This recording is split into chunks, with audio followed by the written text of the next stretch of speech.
Tout joyeux, bénissons le Seigneur. Chantons et célébrons ses louanges. Adorons avec foi le Sauveur. Nous joignons aux célestes phalanges. Gloire à Dieu, gloire à Dieu. Que ce chant retentisse en tout lieu. Gloire à Dieu, gloire à Dieu. Que ce chant retentisse en tout lieu. Dieu dans son incomparable amour, du ciel envoya son Fils unique, et la terre et les cieux dans ce jour s'unissent pour chanter ce cantique. Gloire à Dieu, gloire à Dieu, que ce chant retentisse en tout lieu. Gloire à Dieu, gloire à Dieu, que ce chant retentisse en tout lieu. Le châtiment qui produit la paix, Jésus-Christ l'a subi pour mon âme. Il voulut expier mes forfaits en mourant lui sur le bois infâme. Gloire à Dieu, gloire à Dieu, que ce chant retentisse en tout lieu. Gloire à Dieu, gloire à Dieu, que ce chant retentisse en tout lieu. Nous voulons en retour, mon Sauveur, t'aimer par-dessus toute autre chose. Forme ton amour dans notre cœur, et puis de chacun de nous dispose. Gloire à Dieu, gloire à Dieu, que ce chant retentisse en tout lieu. Gloire à Dieu, gloire à Dieu, que ce chant retentisse en tout lieu. Gloire à Dieu, gloire à Dieu, que ce chant retentisse en tout lieu. Gloire à Dieu, gloire à Dieu, que ce chant retentisse en tout lieu. Chers amis, frères et sœurs, bonsoir. Nous sommes réunis pour partager ensemble la parole du Seigneur et nous allons faire une lecture dans l'évangile de Matthieu, chapitre 6, et juste le verset 24, où le Seigneur nous invite à faire un bon choix. C'est important de bien choisir pour notre avenir. Dans Matthieu 6, 24, il est dit « Nul ne peut servir deux maîtres, car ou il haïra l'un et aimera l'autre, ou il s'attachera à l'un et méprisera l'autre. Vous ne pouvez servir Dieu et Mammon. » Et le Seigneur nous invite à marcher non selon le train de ce monde, mais selon le Seigneur. Nous avons le choix. Et le Seigneur nous dit que celui qui veut marcher avec Dieu ne peut pas être partagé. On ne peut pas avoir un cœur partagé. C'est important de faire le bon choix et de savoir qui nous voulons servir. Le Seigneur est un Dieu merveilleux qui veut régner dans notre cœur. Et régner dans notre cœur, ce n'est pas pour nous rendre esclaves, mais pour nous rendre libres et nous rendre heureux. Le parfait bonheur se trouve uniquement dans la personne de Jésus, notre Sauveur. Vous savez que bien trop souvent, peut-être, vous avez contesté le règne de Dieu. Vous avez contesté son règne dans votre vie. Et il y a des personnes qui ont voulu rejeter la personne du Seigneur. Et le Seigneur dira un jour à un homme qui s'appelle Samuel, qui était malheureux, dira « Mais ce n'est pas toi qu'il rejette, c'est moi. » Et Dieu dira « C'est moi qu'il rejette. » Lorsque Jésus était dans ce monde, les hommes n'ont pas reçu le Seigneur Jésus. Et pourtant, c'était Dieu qui s'est fait homme, qui est venu habiter parmi nous. Et lorsque l'on présentera un jour Jésus avant de le crucifier, il y a un homme qui s'appelle Pilate qui présentera Jésus et qui dira « Voici votre roi ». Et Jésus a été rejeté. Et ils diront « Nous n'avons de roi que César ».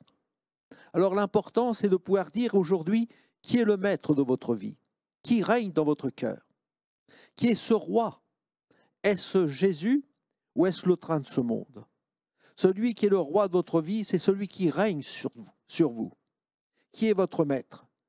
Et celui qui est le règne de votre vie, c'est celui qui va avoir le pouvoir sur votre cœur. Qui règne en moi? Mes plaisirs, mes passions, mes vices, peut-être un péché qui est là, au fond de mon cœur.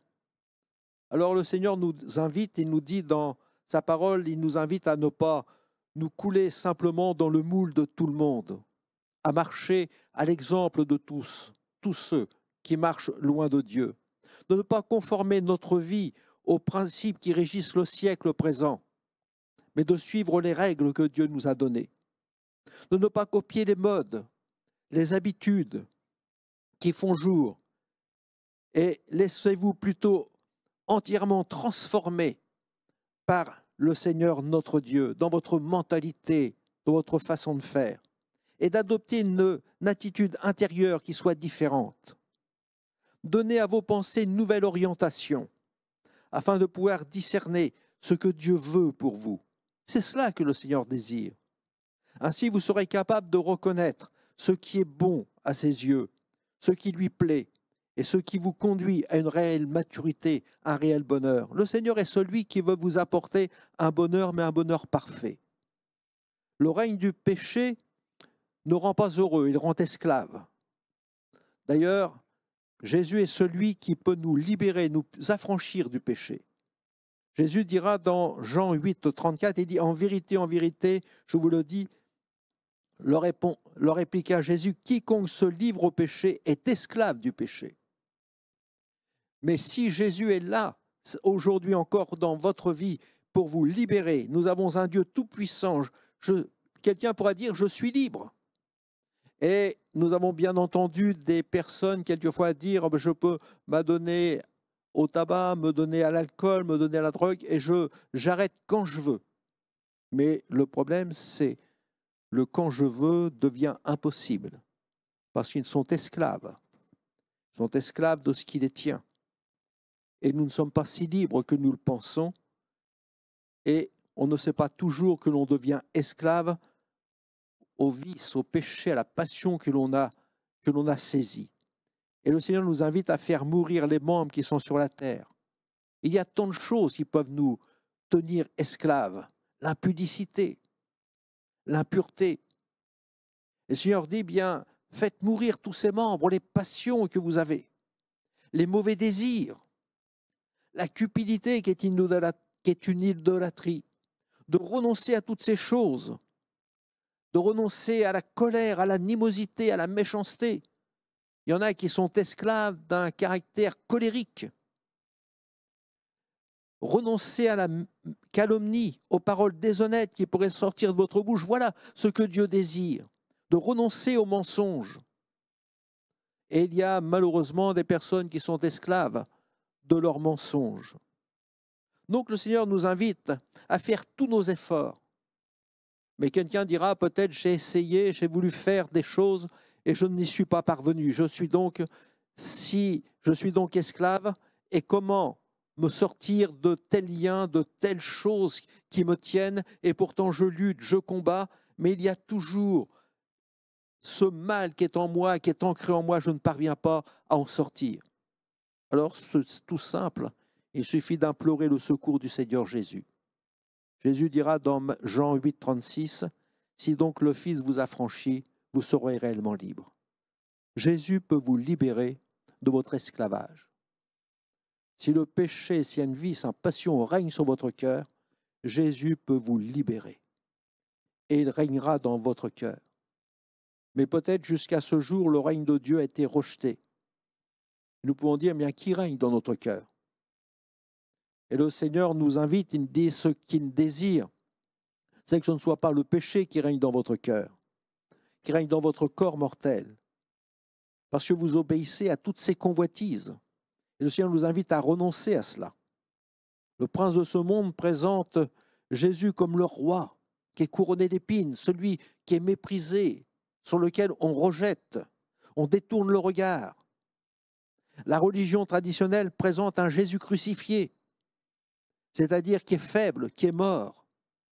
Mais l'Évangile nous présente le Jésus ressuscité qui est vivant et tout-puissant pour vous secourir dans tous vos besoins. Il est un Dieu merveilleux qui est vivant et de pouvoir contempler la place que maintenant Jésus a. Il est assis à la droite de Dieu dans le ciel et il intercède pour vous. Il est le premier, le dernier, il est le vivant. Il était mort, mais il est revenu à la vie. Et Jésus est celui qui tient les clés de la mort et du séjour des morts.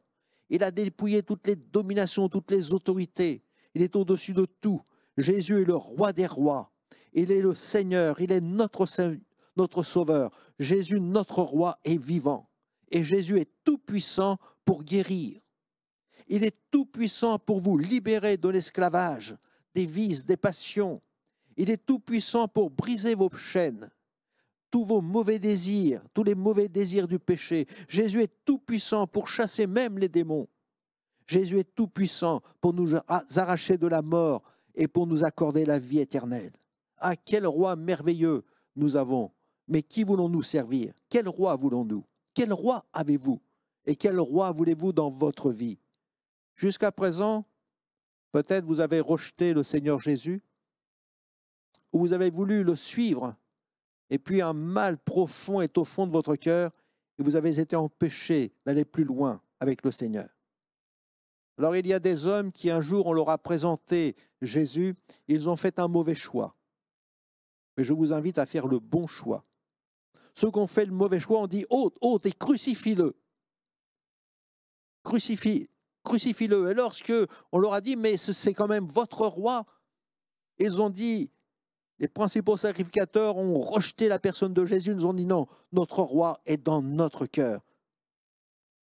C'est le choix de l'homme rebelle à notre Dieu. Et le Seigneur nous dit, il viendra un temps où les hommes ne supporteront plus la saine doctrine, mais ayant la démangeaison d'entendre des choses agréables, ils se donneront une foule de docteurs selon leurs propres désirs.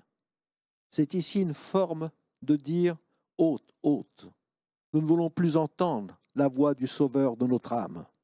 Nous ne voulons plus entendre Jésus parler à notre cœur. Nous ne voulons plus saisir la main bénie de notre Dieu. Et le piège tendu par notre ennemi commun, qui est le diable, est de voiler les yeux de notre cœur. Il crée la confusion en séduisant les plus faibles. Il crée la confusion et les plus vaillants, il les saisit dans ses griffes. Et en attaquant les plus faibles, ceux qui sont éprouvés, ceux qui sont fatigués sur le chemin, il s'empare d'eux pour les soumettre à sa volonté.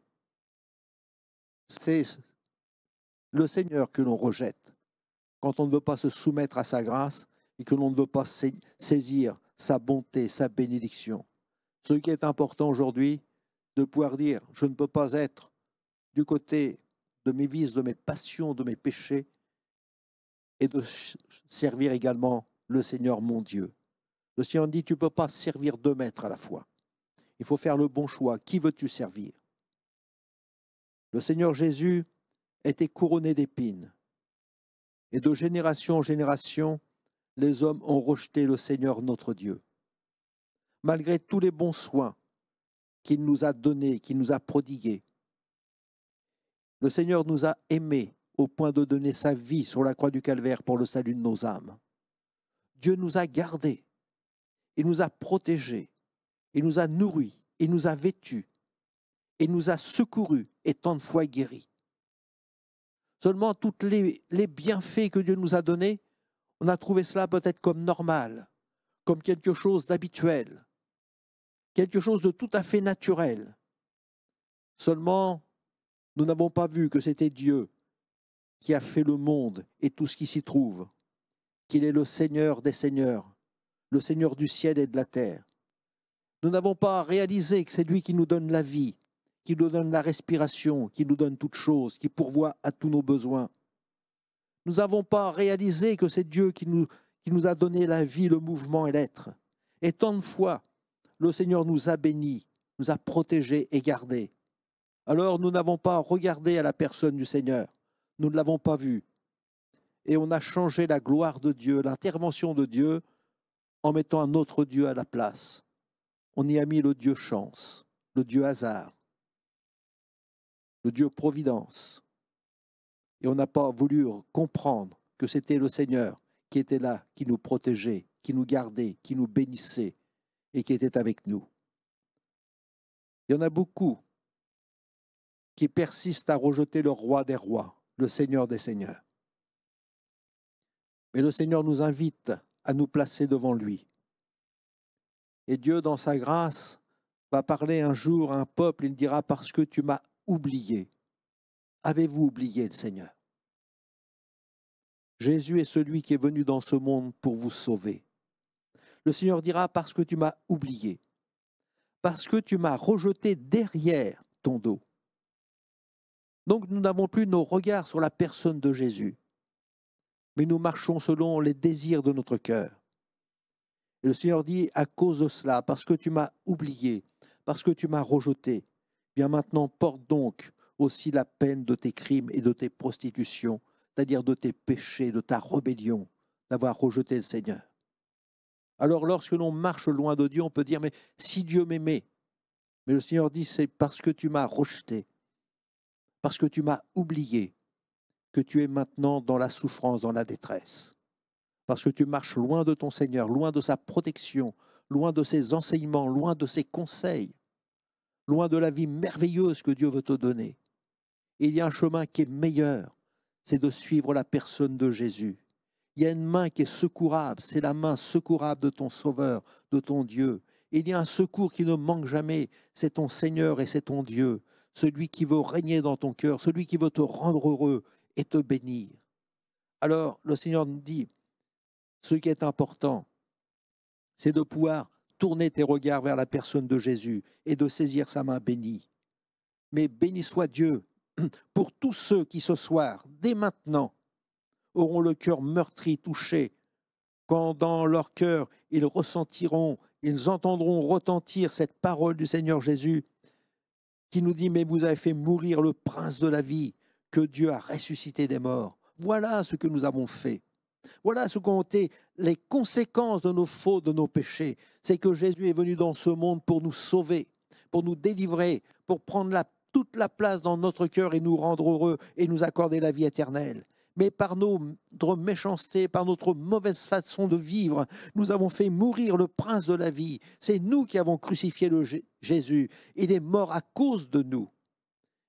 Et c'est Dieu qui l'a ressuscité des morts. Alors ceux qui ont le cœur touché, meurtri, en voyant le Seigneur de gloire mourir sur la croix du Calvaire, implorer le pardon de Dieu en disant « Père, pardonne-leur ». Nous pouvons voir Jésus couronné d'opprobre. Nous l'avons couronné d'opprobre. Il est mort sur l'infâme bois du Calvaire pour le pardon de nos péchés. Et c'est au pied de la croix que se trouvent tous ceux qui aujourd'hui ont choisi de prendre Jésus pour leur sauveur et leur maître. Ils ont le cœur brisé. Ils pleurent sur celui qui nous ont blessés par leurs péchés. Quelle grâce pour le pécheur, celui qui se repent de recevoir le pardon de ses péchés. Et tous ceux qui sont au pied de la croix ont choisi Jésus pour le roi des rois, leur Seigneur et leur Maître. Qu'en est-il pour vous? Qui pouvez-vous suivre aujourd'hui? Qui avez-vous choisi de suivre? De suivre Jésus ou de continuer de marcher sur le chemin de la perdition, de votre souffrance, de votre détresse? Jésus a quelque chose de meilleur pour vous. Alors prenez-le comme sauveur, choisissez-le et prenez Jésus comme libérateur. Quelqu'un pourra dire, j'ai fait des efforts, mais il y a toujours un combat qui se fait dans mon cœur. Eh bien, je voudrais vous rappeler, Jésus vous dit, si le Fils aujourd'hui vous libère, vous serez réellement libre. Alors faites le choix de prendre Jésus comme votre sauveur et votre maître.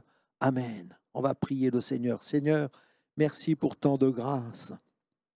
Et que celui qui t'écoute, Seigneur, puisse aujourd'hui tendre ses mains vers toi et saisir le secours que tu veux lui donner. Seigneur, qu'il se tourne vers toi et qu'il te reçoive comme son sauveur et son maître. Que ta bénédiction, ta grâce, ton secours et ta délivrance soient sur celui qui te choisit comme sauveur. Amen.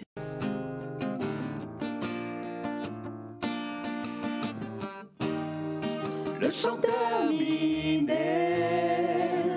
le rideau retombe. Je simplement porter mon offrande, car j'ai le désir de réjouir ton cœur. J'apporte plus qu'un beau chant, chanter ne suffit pas pour répondre à ton appel. Les apparences sont trompeuses, tu vois bien au-delà. Oh Dieu, tu sondes mon cœur. Je reviens au cœur de la louange, tout est centré sur toi, centré sur toi, Jésus. Oui, je renonce à tous mes faux semblants, pour tout centrer sur toi, centré sur toi, Jésus. Roi d'éternité, qui peut exprimer ce dont tu es dit? Bien que faible et pauvre, je te donne tout, prends toute ma vie. J'apporte plus qu'un beau chant, chanter ne suffit pas pour répondre à ton appel. Les apparences sont trompeuses, tu vois bien